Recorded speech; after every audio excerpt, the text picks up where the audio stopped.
Não importa o presente que você está dando para sua amada, desde que dentro do pacote tenha um chocolate.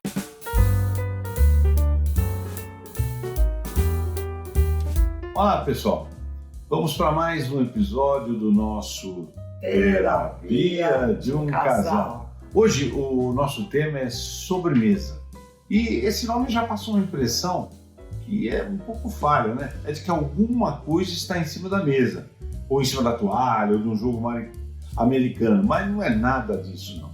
Não é mesmo, viu? Com base na origem da palavra, o sobre significa depois e não em cima. Tá. E a palavra mesa significa refeição que foi servida. Então, falar sobremesa quer dizer aquilo que vem depois da refeição principal. Pô, legal, essa explicação foi ótima para a gente já começar bem, né?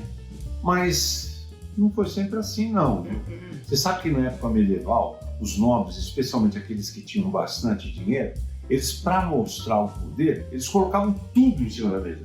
Então colocava assado, salgado, doce, ensopado, fruta, colocava tudo, era uma bagunça danada. Nossa, você já pensou que bagunça era aquilo? Eu não consigo nem imaginar como é que seria isso. Aquela coisa toda misturada, ainda bem que eu não sou daquela época. Olha. Mas se a gente for revisitar essa história, eu adoro saber histórias, né? Eu gosto. Aí a gente deve tudo isso a Catarina de Médici, a organização desses pratos e a apresentação deles de uma maneira bem mais refinada. Conta quem era um pouco. Ela era uma nobre italiana e ela, muito jovem, foi para a França para se casar com o futuro rei, que era o Henrique II. Tá. E aí ela trouxe serviçais com ela, amas, cozinheiros e sabe quem também? Confeiteiros, porque ela adorava doce. Caramba, que comitiva para um casamento, né? Aliás, eu acho até que agora entendi o que chama comitiva. É porque é um monte de gente para comer, é uma comitiva. Ali todo mundo comia para chutar. Ai, só você, viu? Não, na verdade, a Catarina, ela adorava, hoje eu estou íntima, né, a Catarina? A Catarina de Médici, ela adorava inovar. Inclusive, foi ela que introduziu o uso do garfo, foi ela que colocou as mulheres para participar dos banquetes. Antes era uma coisa só masculina. Bom, demais, essa Catarina é demais. Por isso, a sobremesa, como a gente conhece hoje, ela vem depois do prato principal e ela tem uma função meio que de limpar o nosso paladar e dar aquele toque mais fresco. Se for, por exemplo, servido uma fruta ou se for alguma coisa mais açucarada, você vai ficar com aquele docinho. Aliás, falando em doce, eu adoro doce caseiro. Abóbora, cidra, por aí vai, adoro. Olha, ainda bem que veio a Catarina de Médici, viu? Porque é ela que introduziu também o açúcar, porque nem tinha, eles adoçavam tudo com mel antes, e também não é meu forte. Sabe por quê? Eu prefiro sorvete e não dispenso chocolate. Bom, aliás, eu e a maioria das mulheres, né? Não é privilégio meu. Não. Você sabe o que dizem? Dizem que não importa o presente que você está dando para sua amada, desde que dentro do pacote tenha um chocolate. Esse que é o importante. É verdade, eu ia amar qualquer presente com chocolate. De qualquer maneira, esse papo acabou por me lembrar que quando a gente está frente a algum assunto difícil, e quem não tem um monte de assunto difícil pensando em família e relacionamento, né?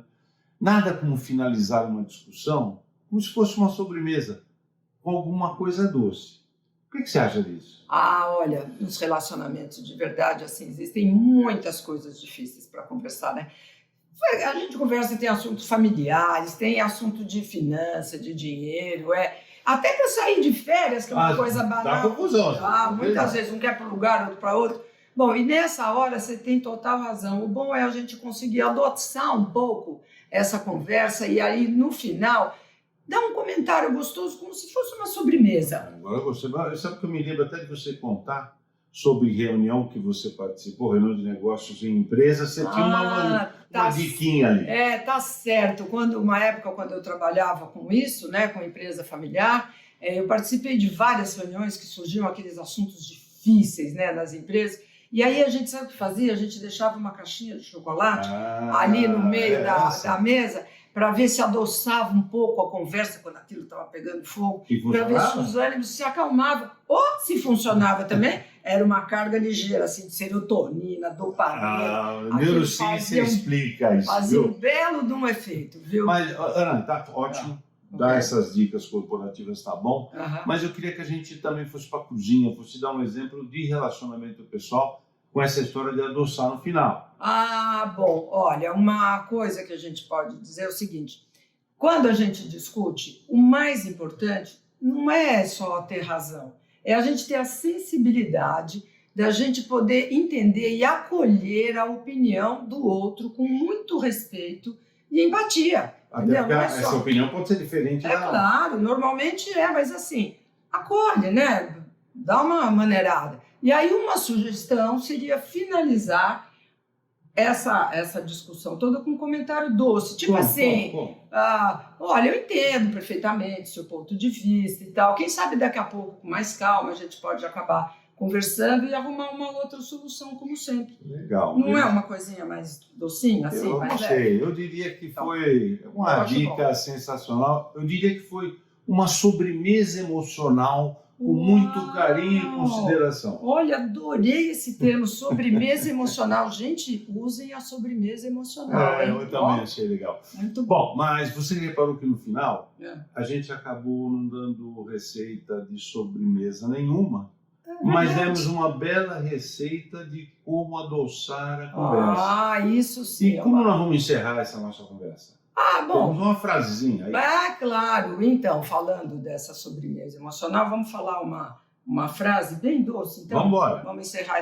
Se a gente encerrar uma discussão com amor, faz a vida ter muito mais sabor. Ai, que legal. Sensacional. Aliás, depois de tanto doce, como sempre, eu não sei vocês, mas eu sou assim, quando a boca está muito doce, me dá uma sede, uma vontade de tomar água. Danado, você também? Claro, um copinho E d'água. por falar depois. em água, eu pensei em a gente, no próximo Terapia de um Casal, falarmos sobre a importância da água nas emergências na cozinha. Não para apagar incêndio, não, na comida mesmo. Só se for eu para apagar o fogo. Bom, eu já usei água numa emergência. Por exemplo, uma vez eu tive que colocar mais água no feijão. Isso é considerado uma emergência? Não, sabe o que aconteceu?